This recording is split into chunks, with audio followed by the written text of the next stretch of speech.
Hi folks, Mark here from SeaWild Earth, and welcome once again to some more content from yours truly. And today I'm going to be looking at the pros and cons of internal stabilization. Now, what is internal stabilization? As some of you may or may not have a nice telephoto lens, a relatively entry-level one. This is the Tamron 150 to 600mm. Now, obviously, when you're using a lens that has such a long throw, like 600mm, when you're trying to track something, whether that's a bird, an airplane, or anything that may be moving fast, someone playing sports, etc., etc., you're going to want to try and have as much technology in your favor to try and help you stabilize the image. And that's what these lenses have. They have a system inside, a mechanism inside that bears in mind the amount of motion that the camera is experiencing, where it can try and counteract the amount of vibration that the camera is experiencing whilst that photography is trying to be executed. Now, it's great, obviously, as I said, when you're trying to track something that's fast moving. But what about when you've got your tripod, or when you've got a camera set up with a lens on it like this, and you've got it on a tripod? Okay, now on the side of this lens I've got the setting for my VC or vibration control. That's a little click just down here. Okay, and there's just the two positions, on and off.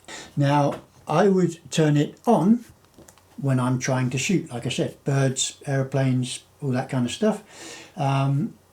And I would shoot it off, or I would turn it off when it is on a tripod. Okay, now in photography that's fairly straightforward, but what I wanted to try and do was to try and give you an example of the downside of internal stabilization or vibration control, on whatever the terminology is, from the lens or the camera that you're using. And I can do so with some footage that I shot in the last couple of days.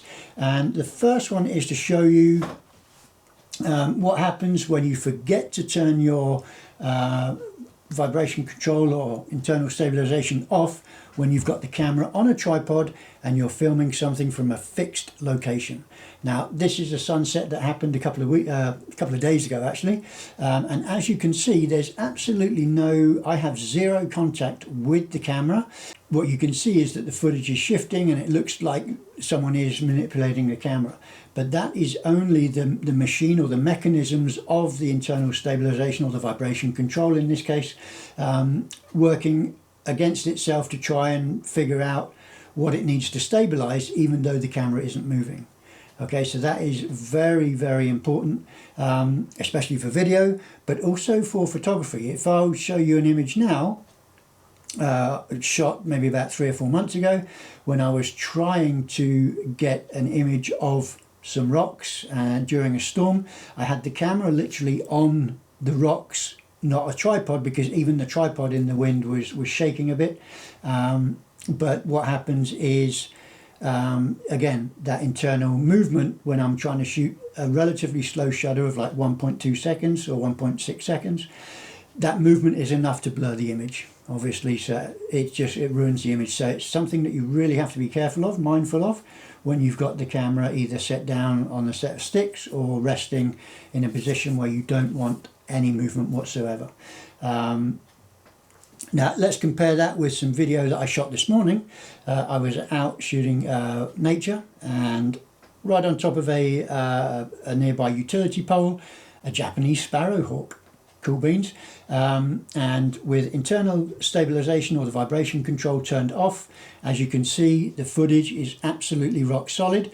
There's none of that shifting around. There is a little wobble every now and again because the camera was on a tripod. I don't have the world's best tripod, but that then is just another aspect of stability when you're working with video, is to have a really, really good tripod. But at the moment, the one I've got suits my needs, and yep, all well and good. But so there you have it, folks. That was the pros and cons of vibration control, internal stabilization, whatever the brand you're using chooses as its terminology. Please also remember, maybe you've seen the new kind of like features on the channel. I've now actually got membership available, so if there's any of you out there that would do me the honour of supporting the channel with the price of a cup of coffee each month, that would be awesome, and it will help me to try and dedicate a bit more time into creating content that you've come to expect from Sea Wild Earth, and get out and do some more adventures. That would be fantastic. I'm going to love you and leave you for now. Please stay safe, stay happy, stay healthy, and stay sane if you can. Get out there and shoot, and share with me any images or comments in the comments down below. If you haven't already subscribed, please do. Hit the little notifications bell so that you'll be updated as and when new content is available from yours truly. But until that time, I will see you soon. Take care, all the best, arrivederci.